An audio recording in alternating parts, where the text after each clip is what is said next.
안녕하세요. 리쌤 무비즈의 김유나입니다. 오늘은 많은 분들이 좋아하시는 기에르모 델 토로 감독의 영화 쉐이프 오브 워터에 나타나는 이류 연애담에 관해서 이야기해 보겠습니다.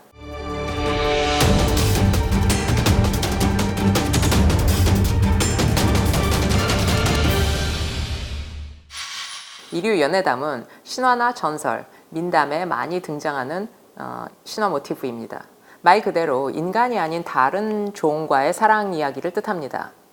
숫자의 인류, 이류, 그 1, 2가 아니라 다른 종류, 한문으로는 다를 이자를 쓰는 이류와의 연애 이야기를 이류 연애담이라고 칭합니다.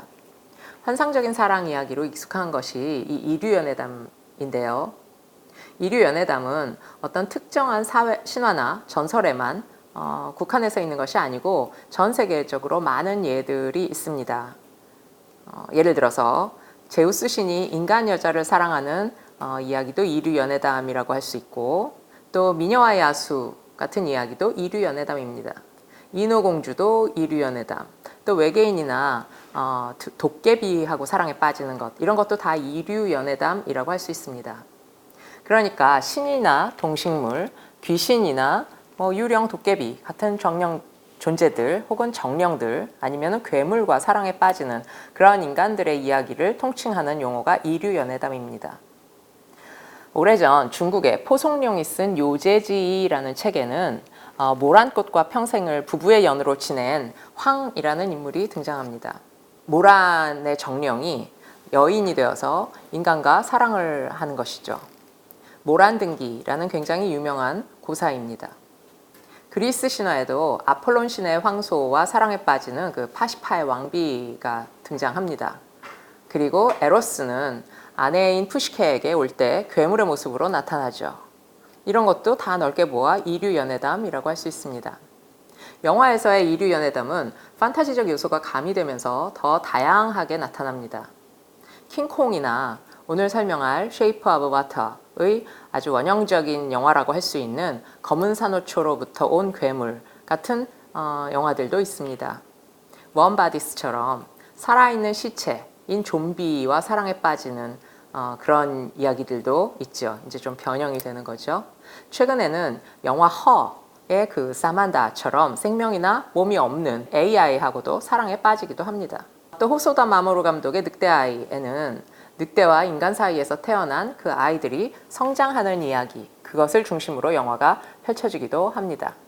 자, 이렇게 말하고 보니까 이류 연애담이라는 말 자체가 굉장히 익숙하지는 않은데, 그런 사랑 이야기들은 무척이나 익숙한 영화나 또 소설이나 여러 가지 그 이야기의 아주 중심 주제였다는 것을 알 수 있습니다.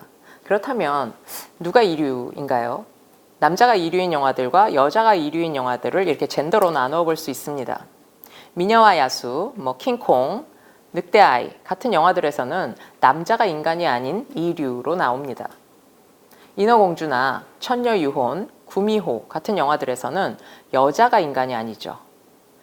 오늘 우리가 다룰 쉐이프 오브 워터에서는 남자가 이류인 경우입니다. 그는 아마존의 신이라고 여겨지는 그런 물고기 인간이죠. 신이죠. 네, 영화에서는 크리처라고 불립니다. 따로 이름이 없습니다.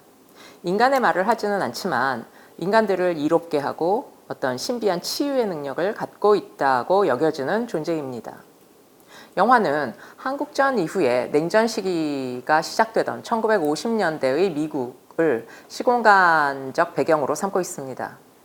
기에르모 델 토로 감독의 작품들은 아주 특징적으로 판타스틱한 이야기를 할 때에도 실제 그 역사적인 시공간을 배경으로 하는 어떤 그런 특징을 가지고 있습니다.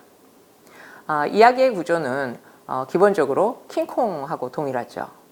크리처가 원에서 온 게 아니고 사람들이 그 아마존에서 그 크리처를 의지와 상관없이 붙잡아 온 거죠. 그리고 군대가 그 크리처를 실험 대상으로 아주 학대하면서 연구를 합니다.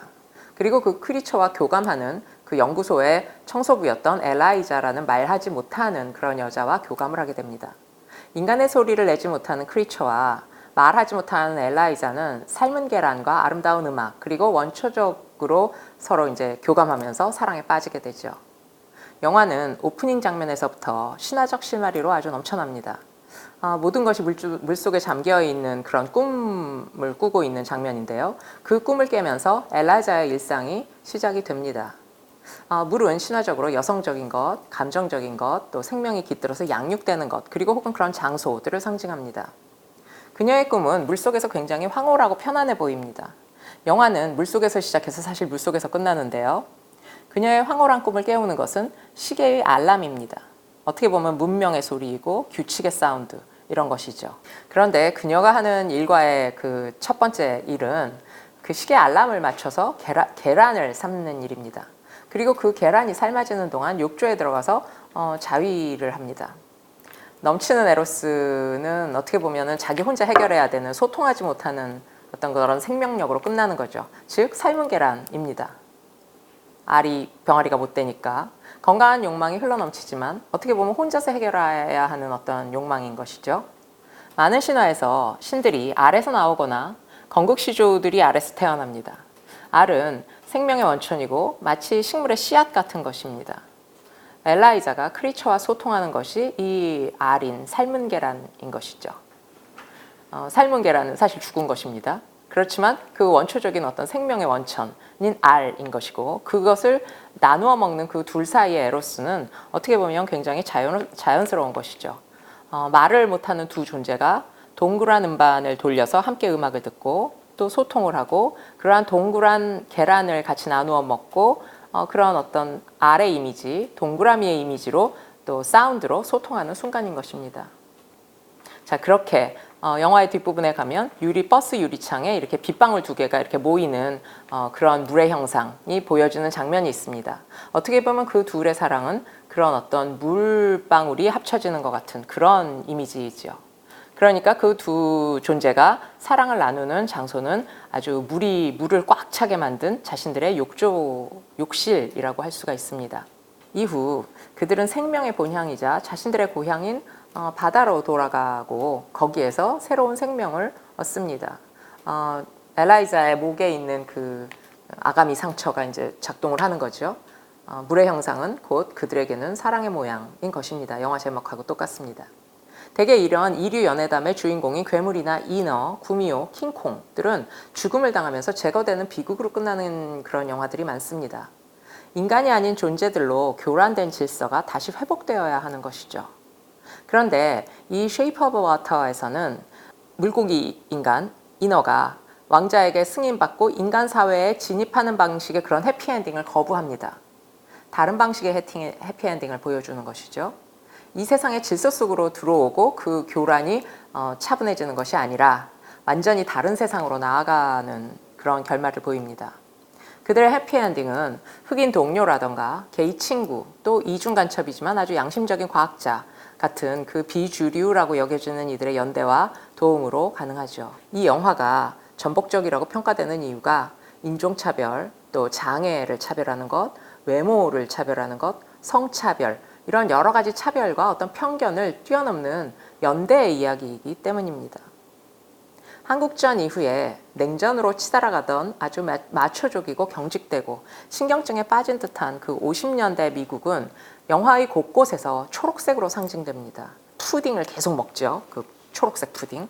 그런 세계의 이류 연애담의 두 주인공 연인들의 아주 뜨거운 사랑이 붉은색으로 곳곳에서 균열을 일으키는 장면들을 보여줍니다. 종국에는 진정한 해피엔딩으로 부활하는 영화 쉐이프 오브 워터라고 할 수 있습니다.